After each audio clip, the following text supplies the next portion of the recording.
With the release of Ninja Gaiden Ragebound just 10 days away, we're spending July looking back at Ryu Hayabusa's impact on both the critics and the industry.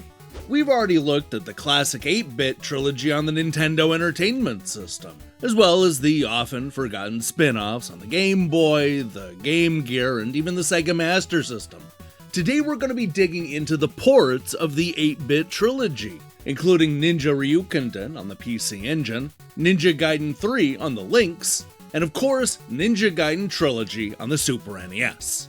Yep, those are all Ninja Gaiden games. But are any of them actually worth playing?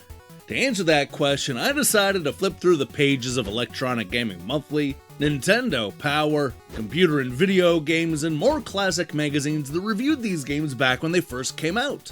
So go ahead and bring on the ports, because that is all we're going to be dealing with in this exciting episode of Ninja Gaiden Review Crew.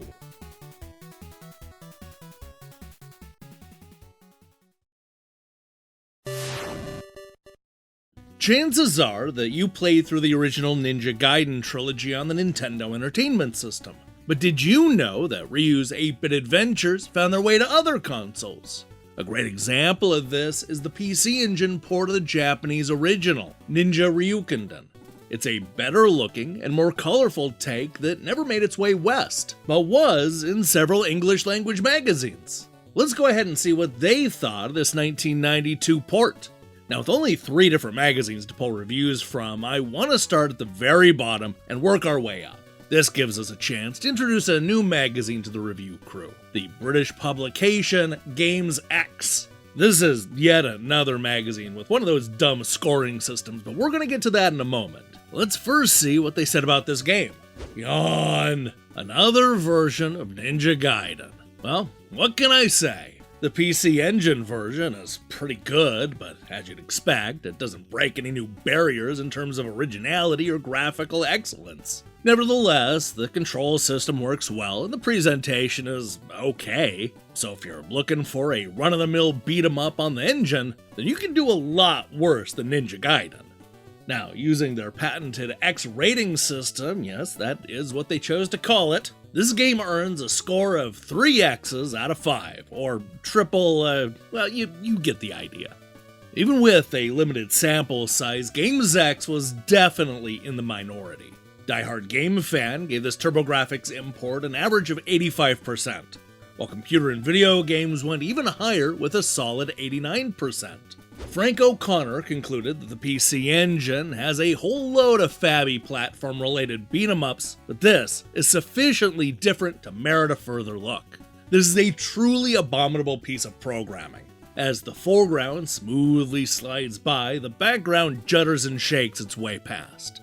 The music is remarkably unspectacular for the otherwise funky engine, but the chop-socky tunes suit the game well enough.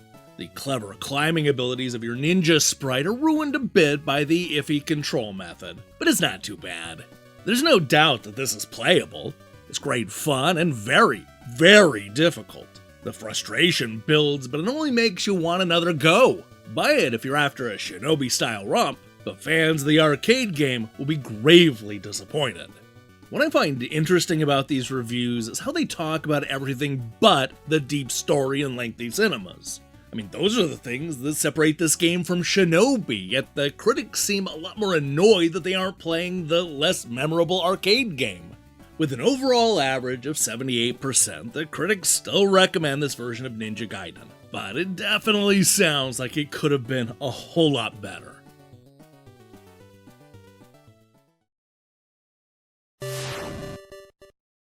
When Ninja Gaiden was first released on the Lynx back in 1991, it was a port of the arcade beat-em-up, a completely different game than what we got on the Nintendo Entertainment System.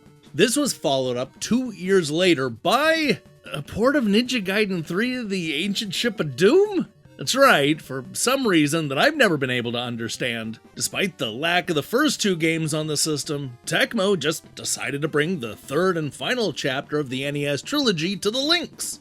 Now, to their credit, of the 3 games in the trilogy, this is the one with the most standalone story. Plus, the game really does shine on the Lynx's color screen. Let's go ahead and see if the critics were able to wrap their heads around this questionable port. we're going to kick things off with Electronic Gaming Monthly, which means that we're going to start at the very bottom of the barrel when it comes to the review scores. Giving it an average of 6.5 out of 10, EGM had some real issues with this port.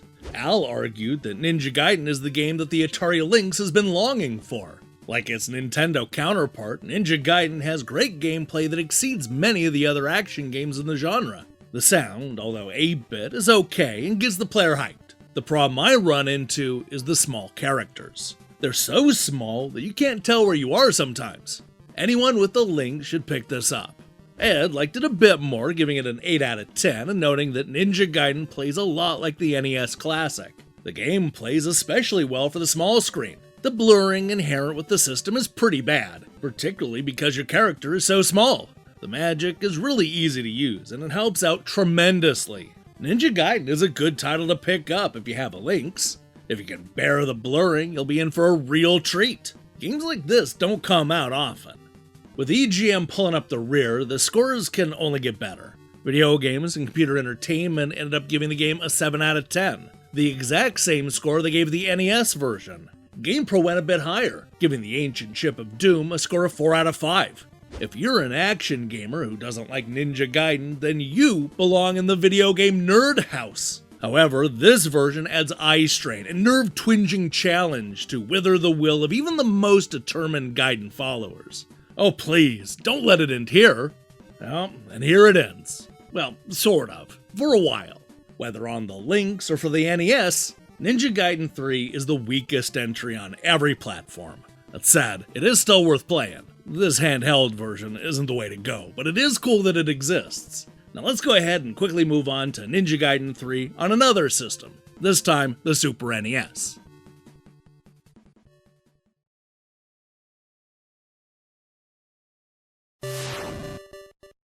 After leaving the NES trilogy on something of a high note with the Ancient Ship of Doom, many Ninja Gaiden fans figured that Tecmo would reinvent the franchise on the 16-bit consoles. But that was not the case.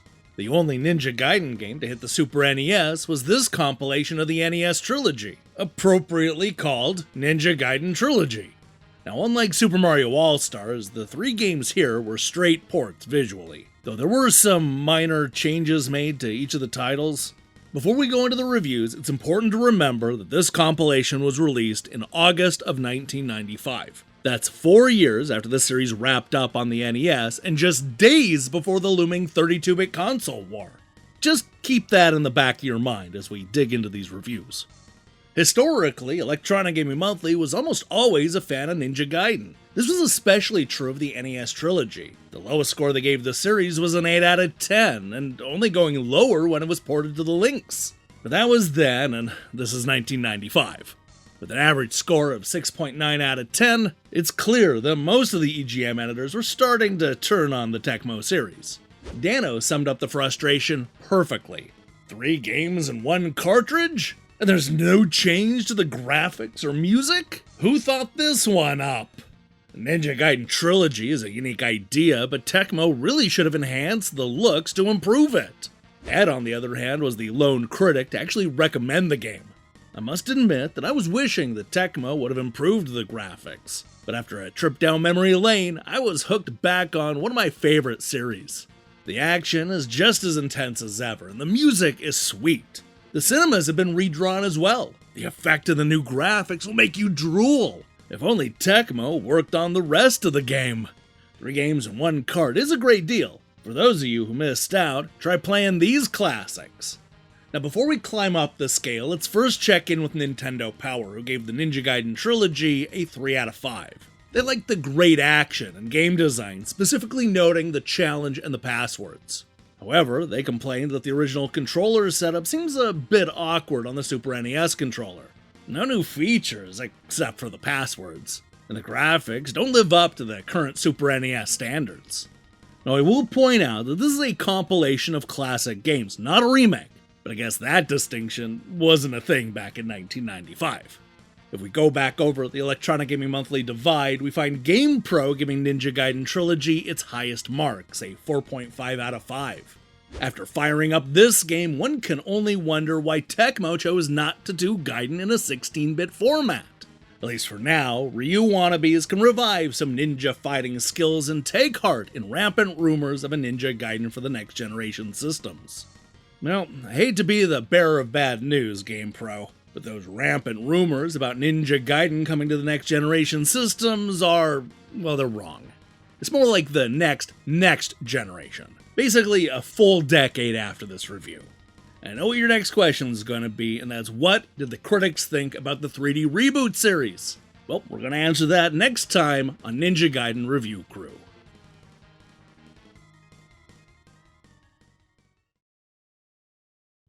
Hi, thanks for watching me break down these classic reviews. If you liked what you saw here, then you should know that we're spending all of July celebrating Ninja Gaiden. Now that we've already looked at the 8 and 16-bit games, we're finally going to cover the 3D reboot. Let me tell ya, that's going to be a massive finale featuring a half dozen games. Look for that next week. Now, here's the question I have for you. Is Ninja Gaiden better in 2D or 3D? Yeah, that's a real loaded question right before we cover the 3D games. Let me see your answers in the comments below.